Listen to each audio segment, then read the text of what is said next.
Assalamualaikum warahmatullahi wabarakatuh. Saya Muhammad Sofyan Sauri dengan NIM 2011 01010032. Nah, di sini saya perwakilan dari kelompok 6 akan menjelaskan sedikit mengenai evaluasi pembelajaran pendidikan agama Islam, yang dimana terdapat 3 poin. Yang pertama, evaluasi pembelajaran PAI. Kemudian yang kedua, macam-macam pembelajaran PAI. Dan yang terakhir, yang ketiga, pembelajaran PAI berbasis LOTS dan HOTS. Nah, di sini saya akan menjelaskan sedikit mengenai evaluasi pembelajaran PAI dan macam-macam pembelajaran PAI. Nah, yang pertama, evaluasi pembelajaran pendidikan agama Islam atau PAI. Nah, sebelum melangkah lebih jauh mengenai arti evaluasi pembelajaran pendidikan agama Islam, maka kita harus mengetahui terlebih dahulu mengenai evaluasi. Apa itu evaluasi? Nah, di sini evaluasi itu sebuah atau suatu proses untuk merencanakan, memperoleh, dan menyediakan informasi yang sangat diperlukan untuk membuat beberapa alternatif tentunya dalam mengambil suatu keputusan.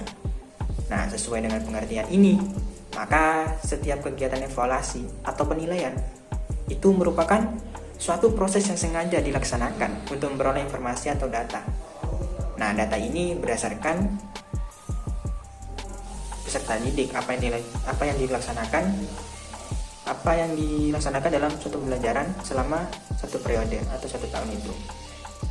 Nah, berdasarkan data tersebut kemudian dicoba untuk membuat suatu keputusan. Nah, di mana informasi data ini yang dikumpulkan itu haruslah data yang sesuai dan mendukung tujuan evaluasi yang direncanakan. Kemudian bisa diartikan bahwa evaluasi pembelajaran itu merupakan suatu kegiatan atau suatu proses yang menyeluruh atau kontinu, berkelanjutan dan sistematif dalam rangka penjaminan atau pengendalian ataupun penetapan kualitas, di mana penetapan kualitas ini arti dan nilai dalam suatu pembelajaran berdasarkan kriteria dan pertimbangan terhadap berbagai komponen pembelajaran sebagai salah satu bentuk pertanggungjawaban seorang pendidik atau seorang guru dalam melaksanakan pembelajarannya.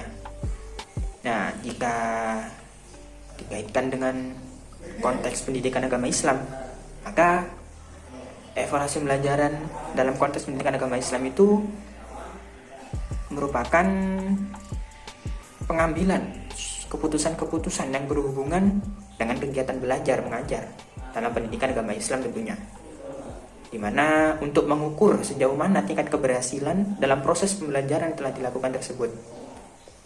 Jadi untuk mengukur tingkat keberhasilan seorang pendidik dalam mengajar peserta didiknya dalam kurun beberapa waktu atau dalam suatu periode atau kalender akademik di situ. Kemudian yang kedua, macam-macam pembelajaran PAI. Nah, di sini ada 4 macam, yakni evaluasi berdasarkan tujuan, evaluasi berdasarkan sasaran, yang ketiga evaluasi berdasarkan ruang lingkup kegiatan pembelajaran, serta yang keempat evaluasi berdasarkan objek dan subjek evaluasi. Nah, yang pertama evaluasi berdasarkan tujuan. Di sini terdapat 5 macam dalam evaluasi berdasarkan tujuan. Di mana yang pertama evaluasi diagnostik, di mana evaluasi yang ditujukan untuk menelaah kelemahan-kelemahan peserta didik serta apa faktor-faktor penyebabnya. Kemudian yang kedua evaluasi selektif, yakni evaluasi yang digunakan untuk memilih peserta didik yang paling tepat, yang sesuai dengan kriteria program kegiatan tertentu. Kemudian yang ketiga evaluasi penempatan, di mana evaluasi ini digunakan untuk menempatkan peserta didik dalam program pendidikan tertentu, khususnya yang sesuai dengan karakteristik peserta didik itu sendiri. Dan yang keempat, evaluasi formatif, di mana evaluasi yang dilaksanakan ini untuk memperbaiki serta meningkatkan proses belajar mengajar. Dan yang terakhir, evaluasi sumatif, yakni evaluasi yang dilakukan untuk menentukan hasil kemajuan belajar peserta didik.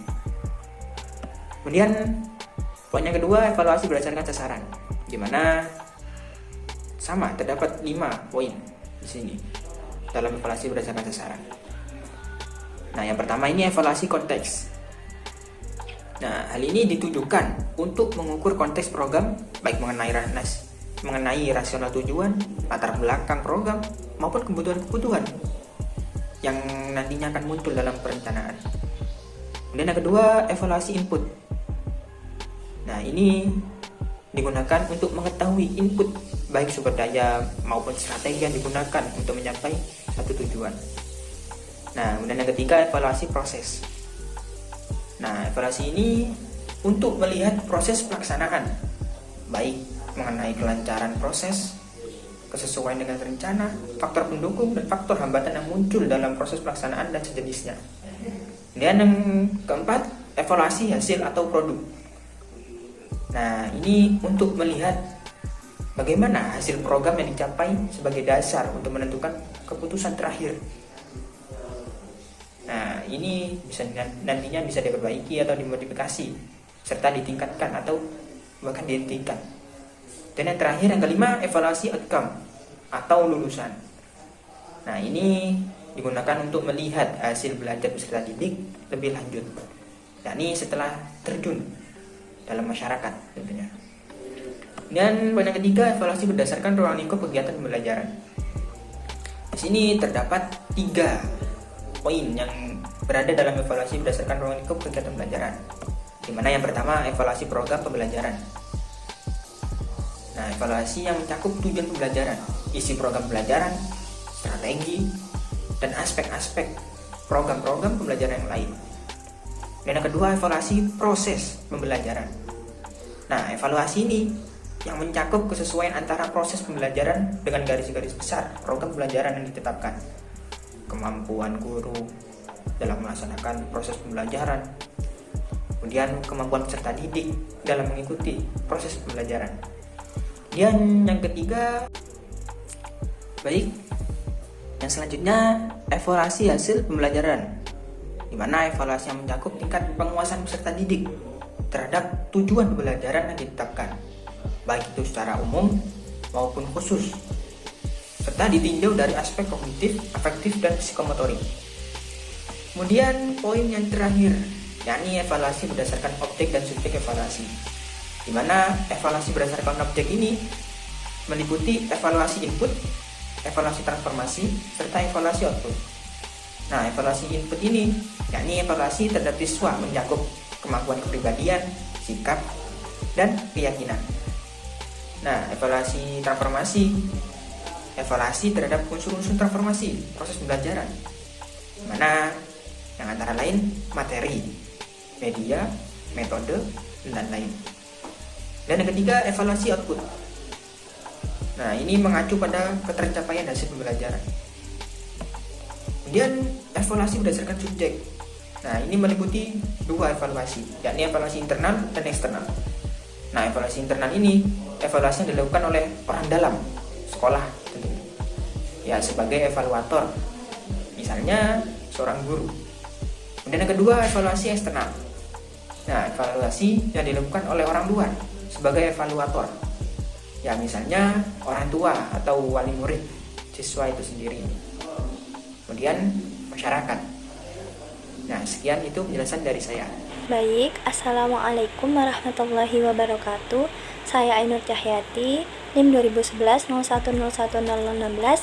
Di sini saya akan menjelaskan tentang poin pembelajaran PAI berbasis LOTS, Lower Order Thinking Skill, dan HOTS, Higher Order Thinking Skill. Nah, LOTS ini merupakan sebuah kemampuan berpikir secara fungsional. Adapun tingkatan dari berpikir LOTS ini yaitu mengingat, memahami, dan mengaplikasikan. Nah, LOTS ini merupakan tingkatan di bawah berpikir HOTS. Nah, sementara pengertian HOTS ini dapat diartikan sebagai kemampuan berpikir tinggi yang berarti melakukan suatu fakta dan mampu untuk berpikir kritis. HOTS ini aspek yang dimilikinya yaitu aspek yang dapat memecahkan masalah dengan berpikir kreatif dan berkemampuan menganalisa. Selanjutnya yaitu tentang karakteristik higher order thinking skill, yaitu mengukur kemampuan berpikir tingkat tinggi Yang kedua yaitu berbasis permasalahan kontekstual. Dan indikator higher order thinking skill ini yaitu yang pertama menganalisa, yang kedua mengevaluasi. Indikator yang kedua ini mengevaluasi, artinya memberikan penilaian terhadap solusi, dan indikator yang ketiga yaitu mengkreasi. Maksudnya indikator yang merancang suatu cara untuk menyelesaikan suatu masalah. Dan tujuan higher order thinking skill ini yaitu untuk meningkatkan kemampuan berpikir secara kritis dalam berbagai jenis informasi, sehingga membuat otak untuk berpikir secara kreatif dalam memecahkan suatu masalah. Sekian, terima kasih penjelasan dari saya. Wassalamualaikum warahmatullahi wabarakatuh.